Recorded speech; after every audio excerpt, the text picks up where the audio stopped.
साक्षीदार न्यूज चॅनलमध्ये आपले स्वागत आहे। आंदोलनाचं उत्तर आंदोलनाने अकोल्यातही पाहायला मिळालं। महाविकास आघाडीतर्फे करण्यात आलेल्या विविध आंदोलनाचं उत्तर अकोल्यात भाजपने जाणीवांचा जागर या माध्यमातून दिलंय।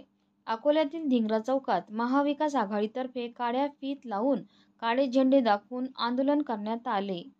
तर या चौकात भाजपने सुद्धा कोलकाता, बदलापूरसह अनेक ठिकाणी झालेल्या महिला अत्याचाराबद्दल समाजाच्या संवेदनांना आवाहन करत अशा घटनांतील पीडित, त्यांचे कुटुंबीय यांच्यासोबत समाज ठामपणे उभा असल्याची जाणीव करून दिली। यावेळी भाजपचे पदाधिकारी आणि कार्यकर्त्यांनी या घटनेचा निषेध करत या घटनांना आळा घालण्यासाठी शपथ सुद्धा घेतली।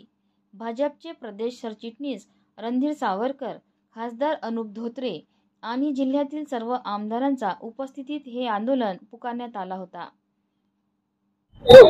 भारतीय जनता पार्टीच्या वतीने आज जो मोर्चा करण्यात आलेला आहे, अनेक महिलांवर अत्याचार जे पूर्वी व्हायचे ते अत्याचार सध्या कमी झालेले आहेत, परंतु कुठलाही अन्याय हा संख्येने न मोजता महिलांवर होत असलेला अन्याय हा भारतीय जनता पार्टी महायुतीची सरकार या विषयावर अत्यंत संवेदनशील आहे। आणि आज आमच्या लोकसभेतील काजीखेड गाव असेल, मुंबई येथील बदलापूर असेल, ठाणे जिल्ह्यातील बदलापूर असेल, या घटनेचा आम्ही निषेध करतो आहे।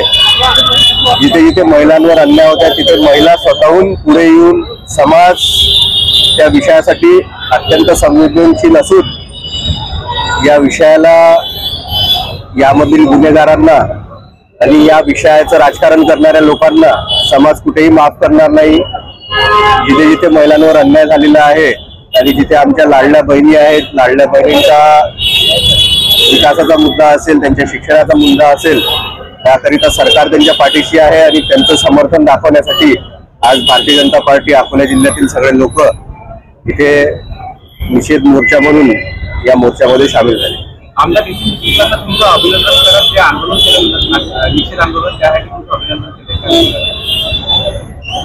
आमचे जे विरोधक आहेत हे कुठल्याही विषयाचं राजकारण केल्याशिवाय राहत नाही, परंतु पुन्हा मी म्हणेल की कोणत्याही महिलेवर, कोणत्याही मुलीवर अत्याचार जर होत असेल तर त्याकरिता भारतीय जनता पार्टी कायम महिलांच्या पाठीशी राहणार आहे। यामध्ये कुठलाही लपायचा किंवा राजकारण करायचा विषय नाही आहे। या महिलांचा विशेष मी आभार मानेल की असे अनेक घटना ज्या होतात त्यामध्ये महिला पुढे येत नाही, परंतु आजच्या काळामध्ये, नव्या युगामध्ये महिला या पुढे येत आहेत।